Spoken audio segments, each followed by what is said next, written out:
அப்பா நம்மளை விட்டு போனது ஏத்துக்க முடியாத விஷயம்தான். அதுக்காக சாப்பிடாம இப்படி பட்னியா இருந்தா அப்பா திருப்பி வந்துருவாரா? இனிமே உனக்கு அப்பா அம்மா மாமா எல்லாமே நான் தான்மா. சாப்பிடுமா. இந்தா. மாமா, நீ அப்பா போகும்போது அவரு கூட போயிருந்தா அப்பாக்கு ஆக்சிடென்ட் ஆகாம தடுத்திருக்கலாம்ல. கண்டிப்பா தடுத்திருப்பேம்மா. ஆனா நான் தான் போக முடியாம போச்சு. அந்த மைனர் சுப்பு பையனால போலீஸ் என்ன கைது பண்ணி கூட்டிட்டு போயிட்டாங்களே. மாமாக்கு இப்படி ஒண்ணு நடக்க போகுதுன்னு தெரிஞ்சிருந்தா போலீஸ் எல்லாத்தையும் மீறி நான் மாமா கூடவே சென்னை போயிருந்திருப்பேன். நான் போகாம விட்டுட்டேனே. நான் போயிருந்தேன்னா மாமா கண்டிப்பா நம்மளை விட்டுட்டு போயிருந்திருக்க மாட்டாரு.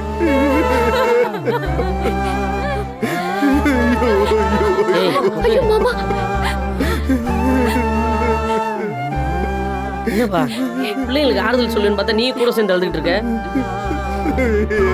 நீ தாண்டா அந்த பிள்ளைங்களுக்கு ஆறுதல் சொல்லணும். கண்ணை தொடச்சிட்டு முதல் சாப்பாடு விட்டு சொல்றேன்ல.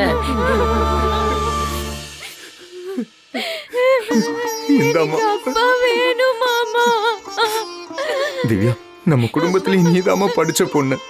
உனக்கு புத்திமதி சொல்ற அளவுக்கு இங்க யாருக்குமே தெளிவு இல்லம்மா. ஆனா எல்லாத்தையும் புரிஞ்சுக்காம நீயே இப்படி பண்ண எப்படி?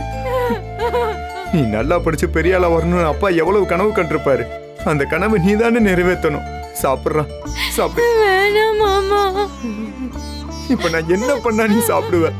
நான் வேணா உன் காலில் விழுகிறேன்.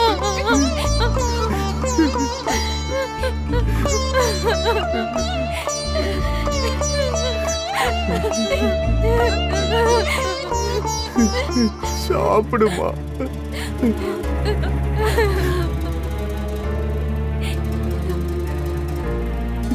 சாப்பிடுமா.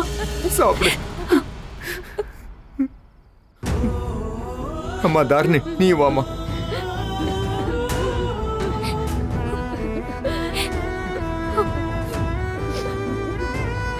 சாப்பிட. இந்த சாப்பிடு.